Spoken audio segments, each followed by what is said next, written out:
রঙ্গনাথানন্দজি এসেছেন, ওনার আসাটা হঠাৎই, একটু যে সময় আসার কথা তার খানিকক্ষণ আগেই এসে গেছেন।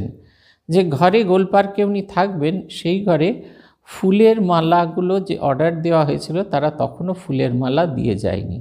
মহারাজ আসবেন অথচ ঠাকুরের গলায় ফুলের মালা নেই, তাই আমরা তাড়াতাড়ি করে একটা প্লাস্টিকের রজনীগন্ধার মালা ছিল সেইটা বেশ পরিষ্কার পরিচ্ছন্ন করে টাঙিয়ে দিয়েছি। ভাবটা এই, যদি ফুলের মালা আসে তাহলে আমরা রজনীগন্ধার মালাটা সরিয়ে দেবো, ওই প্লাস্টিকের মালাটা সরিয়ে দিয়ে ফুলের মালা বসিয়ে দেবো। কিন্তু যতক্ষণে মহারাজ এলেন ততক্ষণে ফুলের মালা আসেনি, ফলে প্লাস্টিকের মালাই ছিল। স্বামী প্রভানন্দজি এসে সব দেখে শুনে যেতে গিয়ে দেখলেন ঘরের ভেতরে ঠাকুরের ছবিতে প্লাস্টিকের মালা রয়েছে। তা তিনি একটু অসন্তোষ প্রকাশ করলেন, ফুলওয়ালার ওপর অসন্তোষ প্রকাশ করলেন, আমাদেরও ওপর অসন্তোষ প্রকাশ করলেন। মহারাজ এলেন, মহারাজ এসে ঘরে ঢুকেই ঠাকুরের ছবির দিকে তাকালেন। সেই মোটা প্লাস্টিকের মালা, রজনীগন্ধার মালা ঠাকুরের গলায় ঝুলছে। মহারাজ বলছেন, ও Guru Maharaj is looking so nice. Prabhanandaji বললেন, but those flowers were not original. Maharaj বললেন, whatever it may be, it is looking nice. Guru Maharaj is looking nice, whether it is original flower or not. তিনি বলছেন, ঘরে ঢুকেই বলছেন, ঠাকুরকে কি সুন্দর দেখাচ্ছে ফুলের মালা পরে। প্রভানন্দজি বললেন, ফুলগুলো কিন্তু মহারাজ আসল নয়, সব নকল। বলছে, যাই হোক না কেন, নকল আসল যাই হোক না কেন, গুরু মহারাজ ইজ লুকিং গ্রেট। সব সময় প্রতি মুহূর্তে আমাদের সমস্ত চিন্তাধারাকে তিনি ওই দিকে চালিত করতেন। সব সময় বলতেন যে সব সময় মনে করবে, you are the representative of Sriramakrishna, you are the representative of Swami Vivekananda, you are the representative of holy mother Sri Sarada Devi. Don't do such a thing and don't do anything which will give bad name to them. জীবনে এমন কিছু করো না যাতে তাদের গায়ে কালি লাগে বা তাদের গরিমা কিছুমাত্র ম্লান হয়। আমাদের যখন সন্ন্যাস হচ্ছে, মহারাজের আনন্দ দেখে ভরপুর। যেদিন শেষ দিন মহারাজকে প্রণাম করেছিলাম, আমাদের সেদিনকে, আমাদের ব্রহ্মচর্য দীক্ষার দিন এটা, আমরা যেদিন ব্রহ্মচর্য দীক্ষার দিন মহারাজকে প্রণাম করতে এলাম, নিয়ম অনুযায়ী সেদিনকে আমাদের নির্জলা উপবাস থাকার কথা।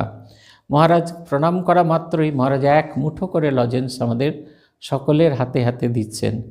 যিনি আমাদের আচার্য ছিলেন তিনি বলছেন যে, মহারাজ আজকে ওদের কিছু খাওয়া চলবে না, অতএব ওদের কিছু দেবেন না। মহারাজ হাসতে হাসতে আমাদের দিকে তাকিয়ে বললেন, yes yes I know, they are externally fasting but internally feasting. হ্যাঁ হ্যাঁ, আমি জানি ওরা আজকে বাইরে উপবাস করে আছে, কিন্তু ভেতরে ভেতরে আনন্দে ভরপুর হয়ে আছে। ওরা যেন একটা আনন্দ সাগরে ভেসে বেড়াচ্ছে। মহারাজ মানেই ছিলেন একটা আনন্দের একটা স্রোত, একটা অদ্ভুত একতানতা। সর্বাবস্থায় তিনি শ্রীরামকৃষ্ণের সঙ্গে যেন সংযুক্ত হয়ে আছেন।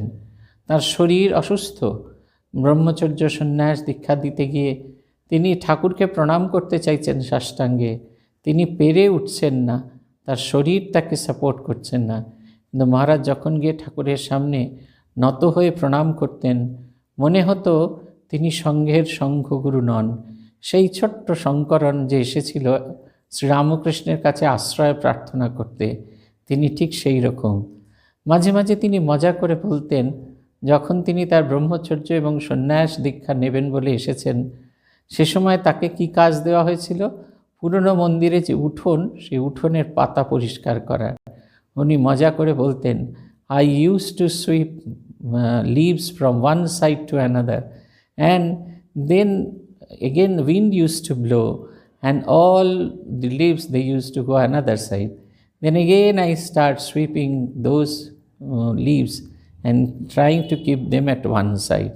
Revered Mahapurush Maharaj Sevak Apurvanandaji, he used to see everything, and at one point of time he used to bring down whatever Mahapurush Maharaj has taken in the breakfast, and we had a sumptuous breakfast.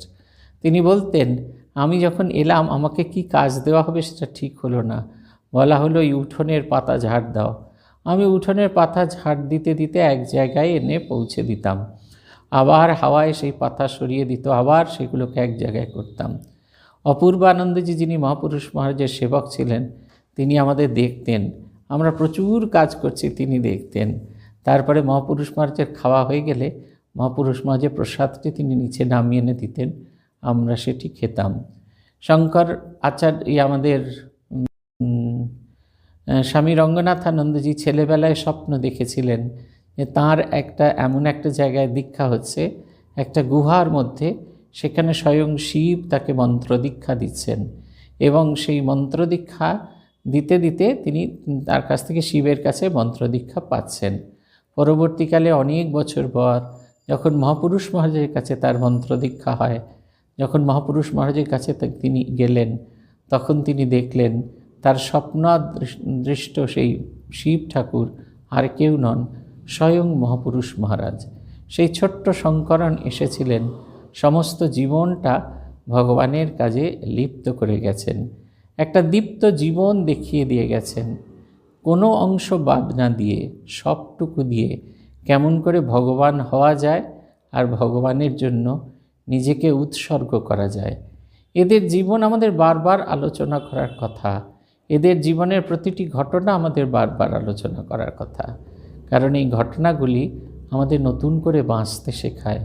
যেরকম কথামৃতের প্রতি শব্দ অমৃতের স্পর্শ দিয়ে মৃত সঞ্জীবনীর কাজ করে, ঠিক এই দিব্য জীবন, এই জীবনের আলোচনা আমাদের সেই কাজ করে। পূজনীয় স্বামী প্রমেয়ানন্দজি মহারাজ 1 মের একটি অনুষ্ঠানে একটা ভারী সুন্দর ঘটনা বলেছিলেন যে এই যে জগন্নাথের রথ চলে, এই জগন্নাথের রথ যদি আমরা হাত দিয়ে নাও টানি, তাহলে এটা এমনি গড়গড় করে চলবে। আমরা জগন্নাথের রথ তাহলে রশি ধরি কেন? আমাদের কল্যাণ হবে বলে।